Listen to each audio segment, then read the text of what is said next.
Bonjour, je suis Ludivine et bienvenue sur ma chaîne. Aujourd'hui, nous allons nous intéresser à deux approches pédagogiques qui se confrontent, l'apprentissage scolaire et le Montessori. Nous allons comparer ces deux approches, voir leurs avantages et leurs limites.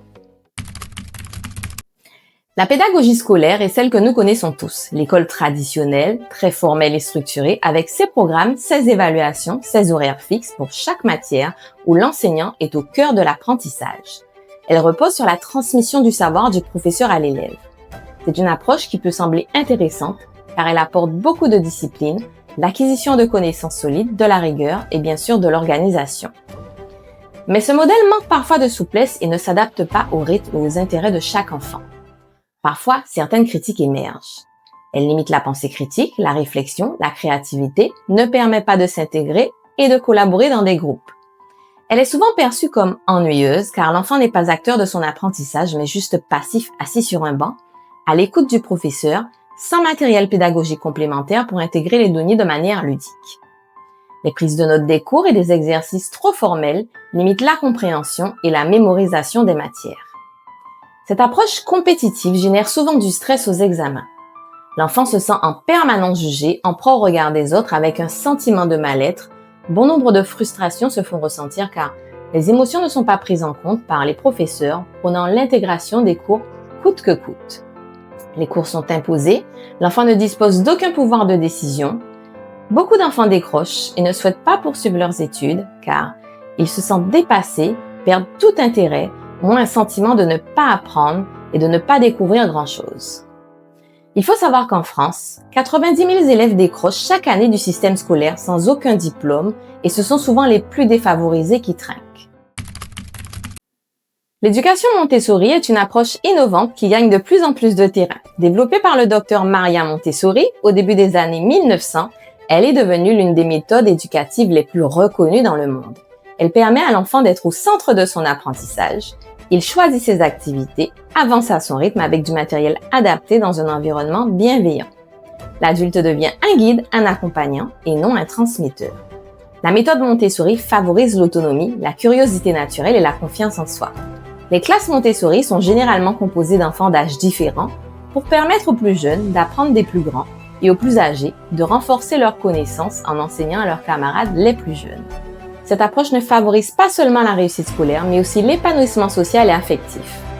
Mais cette méthode d'apprentissage possède aussi ses limites. Le coût des écoles Montessori est très élevé, empêchant son accès au plus grand nombre.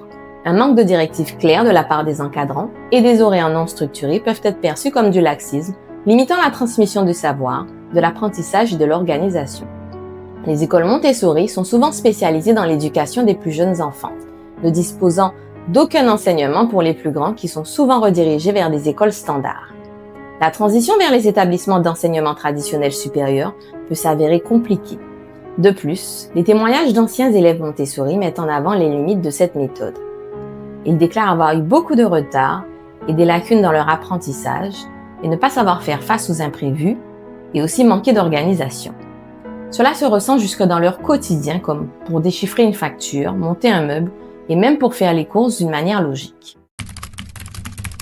Pendant longtemps, l'éducation s'est construite autour de deux pôles. L'école formelle, structurée, rigide, centrée sur les savoirs académiques, et les pédagogies alternatives comme Montessori, plus libre, centrée sur l'autonomie et le rythme de l'enfant. Mais aujourd'hui, une troisième voie émerge, portée par des écoles innovantes en Europe et ailleurs. Une pédagogie hybride qui allie cadre structuré et choix éclairé pour l'enfant. Cette approche permet l'apprentissage passant par le jeu, la manipulation et l'expérimentation. Elle laisse aussi une liberté de choix, mais guidée, car l'enfant peut choisir ses activités ou la manière d'y accéder dans un cadre organisé. Dans cette pédagogie innovante, les émotions sont reconnues comme moteurs de l'apprentissage, puisqu'il est plus facile d'apprendre lorsqu'on se sent bien. Cette pédagogie alternative permet de développer l'autonomie sans perdre la notion d'effort, de favoriser la motivation plutôt que la pression extérieure, de créer un environnement bienveillant mais exigeant et de réconcilier plaisir d'apprendre et exigence éducative. L'éducation évolue, mais c'est une bonne nouvelle. Entre rigueur et liberté, cadre structuré et créativité, une nouvelle pédagogie prend racine. C'est une voie qui respecte les besoins de l'enfant tout en lui offrant des repères stables. Environ 30% des établissements publics en Europe ont intégré des pratiques pédagogiques alternatives comme le jeu, les projets, la coopération. En France, en Belgique et en Espagne, près d'une école sur 4 dans le public expérimente des programmes autour de la régulation des émotions et de la coopération avec coin calme, coin projet et sensoriel. Et vous, pour quelle méthode alternative optez-vous pour votre enfant? Laissez votre avis en commentaire et n'oubliez pas de liker, de partager et de vous abonner et je vous dis à très vite pour une prochaine vidéo.